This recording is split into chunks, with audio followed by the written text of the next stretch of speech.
This is just the start of it. I've been contemplating what to do with this bandsaw table. It was pretty warped, pretty dinged up, a lot of surface problems. So I decided to see if I could true it up. I got to bolt it down to the BP. I've already cut a fresh slot over there. That was all boogered up from people taking bad cuts on the bandsaw and basically misusing the machine.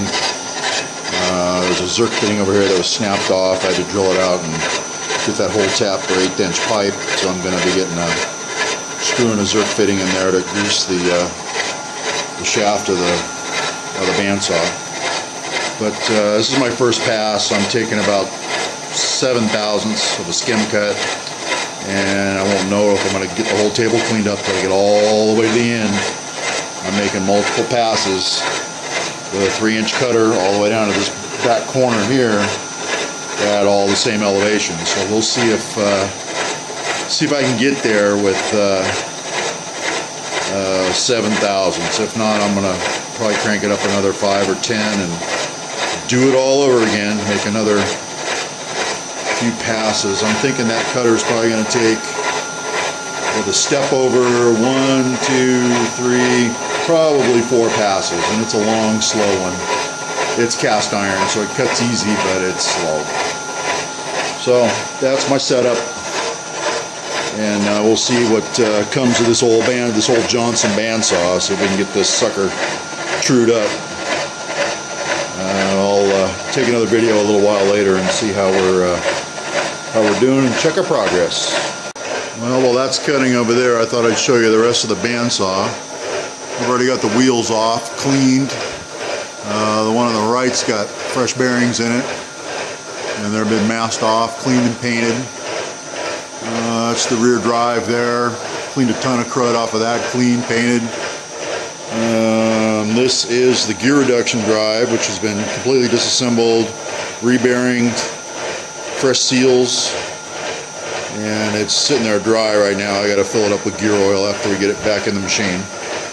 But that's resealed and rebearinged.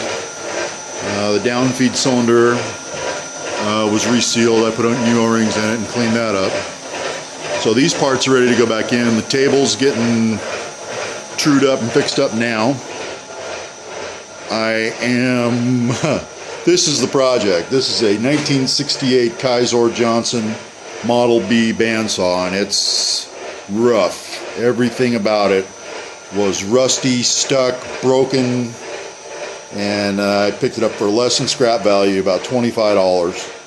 The rest of the parts are over here on a cart. I brought it home and completely disassembled it, but I think I gave about $25 on Craigslist for this old bandsaw. But I am going to bring it back to its former glory, and don't think I'll keep it. I've already got a bandsaw on it, so I'll probably just roll it over. I'll get $500-600 for it after I'm finished with it. But I don't like seeing old machinery go to the scrapyard, especially not one that's decent quality like this machine. So that's it. I'll check back in on that cut on that table here in a little while. We're still on the first pass, so we're going to be here a while. Alright, so I'm going to shut this down, and I'll turn you back on later after I'm on my 3rd or 4th pass. Well, here we are on our 3rd pass, and as you can see, the table's cleaning up really good so far. Getting nice and straight, getting all the dings out of it, getting all the wear marks out of it, where the vise and everything was bolted in. So it's going to take another little bit of a step over at that last edge. So that's a 3-inch cutter, so I took so far I'm 3, 6, 9, that's a 9-inch. I'm on 9 inches of cut, so I would guess that's about a 9.5-inch table. So we're going to do that other last step over, and I'll show you again how the table's going to clean up these little edges right here. We're going to clean those up with a Scotch-Brite wheel. Just buff over those with a Scotch-Brite wheel and blend them and polish the whole tabletop. And we got a nice fresh start to a 1968 machine. And here we are on our last pass. Looks like we're going to clean up real nice with with just this one set of passes. I did get in here with a Scotch-Brite wheel. Although when I get to the whole thing, I'll do the whole table all at once. I'm just doing a quick polish on the lines where the step over was. This one hasn't been done yet, and still catch fingernail on it. This one's polished down. Nothing you can feel at all there. So what we ended up with was a nice flat table with no dings. Okay, our table's all done and polished. The results were very good. I just ran over it with the Scotch-Brite wheel. Started with a brown wheel, which is very coarse, and a little die grinder there. It's just a little wheel of Scotch-Brite, and then you follow it up with a green pad, and then do a hand rub down with some 320, and it makes for a very nice smooth surface. You can't even feel a single one of those step overs. And I realized what my problem was. I was doing the cutter I was using. That is a 3-inch cutter, and I was doing exactly a 3-inch step over. Now, what I didn't take into account was my little nose radius. And that little nose radius is what gave me my little lines here. And they're hard to see. There's another one there. And the third one's here. But I got them polished down.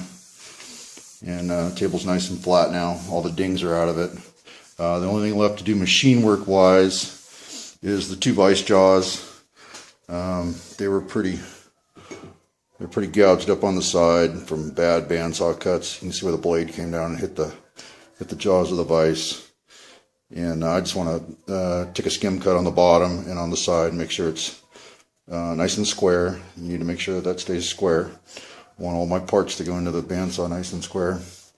This one's got a big dingle out of the corner there. I'm going to polish that up a little bit and sand it and clean it.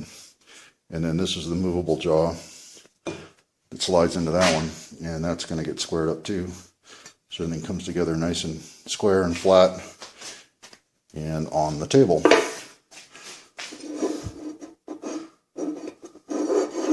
Like so with that one. And then this one is on a screw that runs back and forth. So we're going to get both of those jaws all squared up so all your material goes into the bandsaw square. And then the rest is adjustments on the saw to get it to cut square. But you have to get your part square before you can even begin to cut square. Alright. Okay, my table is done and masked off and on the bench now. So when we peel that tape up, we're going to have fresh, clean, flat cast iron, polished cast iron. I got my Zerk fitting installed. It's buried underneath that wad of masking tape there. Everything else gets my favorite color in the entire world, which is machinery gray. So that gets a quick prep with some wire wheels and polishing wheels, and then it gets a coat of gray paint. Over on the mill we have the vise pieces. This one's still yet to be done, but I just finished machining my first side of that. I'll show you my setup. It was kind of an odd piece to have to clamp in there. I've got a parallel block clamped in there and have it pushed into the fixed jaw of the vise. I had the top within about 3/1000ths end to end and front to back. I indicated it real quick so I'd have a fresh, clean starts, but I've had to take about 8/1000ths off of it to clean it up. Now we're going to flip it and we're going to put it back in the vise, and I'm going to do something different when I do that to ensure that it stays perfectly square. I'm going to use a piece of round rod along with the parallel to let the parallel tip and keep that freshly machined surface up against the fixed jaw. That I already know that my mill is square. That jaw is square to the quill. So if I get that machine surface up against that jaw tight, I will be guaranteed a square vise jaw. So I'm going to get that set up, and then I'll shoot you another video real quick. Okay, we're back, And I'll show you what I'm talking about here. I had an unparalleled surface there with that cast iron. So what I had to do is I put a round rod in on that parallel block, that I-beam block, and you can see that it's off center and sitting sideways, but you can also see that the part is sitting flush against that fixed vise jaw. And I've indicated it. And I'm not bad. Front to back, I'm off about, by the time I get to the back, I get down to about 0.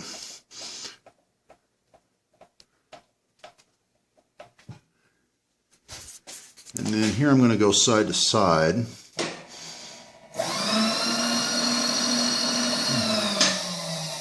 Side to side, I've only got about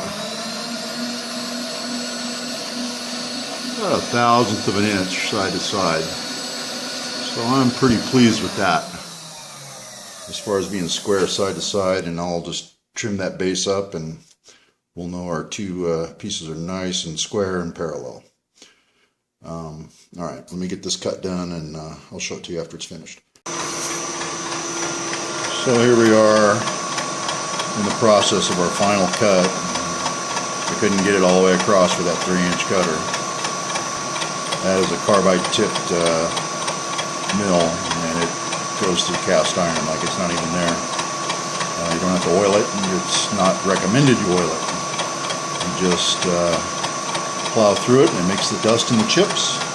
And my little setup down there is holding very well. Nothing's moved out of the way, it hasn't chattered or vibrated or moved or anything. So we're doing good. Well, while that's finishing, I'll show you that old Walker Turner that I rebuilt a few months back. Now you guys probably haven't seen it with a control group on it. I've got a cross slide vise. A vise is capable of moving into X and Y. And I've just got it sitting on some rubber pads over here in the corner. But it's a real smooth machine. Now it's running at 100% right there. And then the VFD gives me a nice speed control for the motor. So it'll run all the way down to 20% there. And as you can see, that thing's just barely turning. And what I do is if I'm power tapping, the attachment I have here, I've got an adjustable piece of flat bar there on the quill, and it mates up with that limit switch in the back. I'm going to go ahead and pull it down like we were tapping something, and watch what the head does when I hit that limit switch. It just comes to a stop and reverses very nicely, and it'll thread right back out of your hole. So if you've got a lot of holes to tap, when you hit that limit switch there in the back, that's the same thing as hitting this reverse button here. So again, forward, come down on the switch. I don't think I can get both of them in the same. And you hit the switch and we've reversed. And now we're threading back out of the hole and we're out. But all in all, smooth machine, very solid. Super impressed with this thing. And that was a good chunk of change spent. This didn't cost me that much. It just needed a whole lot of love. So anyways, sounds like my cut's done over on the mill.